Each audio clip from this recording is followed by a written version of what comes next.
বোবা ভাষায় হৃদয়ের কথা, তারেক রহমানকে ঘিরে আবেগঘন মুহূর্ত। রাজধানীর এক বিশাল রাজনৈতিক মিছিলে ঘটে গেল এক ব্যতিক্রমী ও আবেগঘন ঘটনা। হাজারো মানুষের ভিড়ের মাঝখানে এক বোবা যুবক এগিয়ে আসেন বিএনপির ভারপ্রাপ্ত চেয়ারম্যান তারেক রহমান এর কাছে। কথা বলতে পারেন না, কিন্তু চোখের ভাষা আর হাতের ইশারায় তিনি যেন হাজারো অনুভূতির কথা প্রকাশ করলেন। মিছিলের ভিড় তখন স্লোগানে মুখর। ঠিক সেই সময় যুবকটি সামনে এসে দুই হাত তুলে কিছু বোঝানোর চেষ্টা করেন।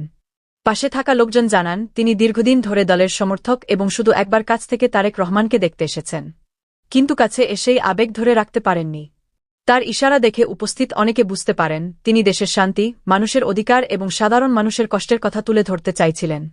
এক পর্যায়ে তিনি নিজের বুকের দিকে হাত রেখে আবার আকাশের দিকে ইশারা করেন। অনেকেই এটিকে দেশের প্রতি ভালোবাসা ও পরিবর্তনের আকাঙ্ক্ষার প্রতীক হিসেবে দেখেছেন। ঘটনাটি আরও আবেগঘন হয়ে ওঠে যখন তারেক রহমান হাসিমুখে তার কাঁধে হাত রাখেন এবং মনোযোগ দিয়ে তার কথা বোঝার চেষ্টা করেন। আশেপাশের নেতাকর্মীরা তখন করতালিতে ফেটে পড়েন। সামাজিক যোগাযোগ মাধ্যমেও মুহূর্তটি ছড়িয়ে পড়ে ব্যাপক আলোচনার জন্ম দিয়েছে।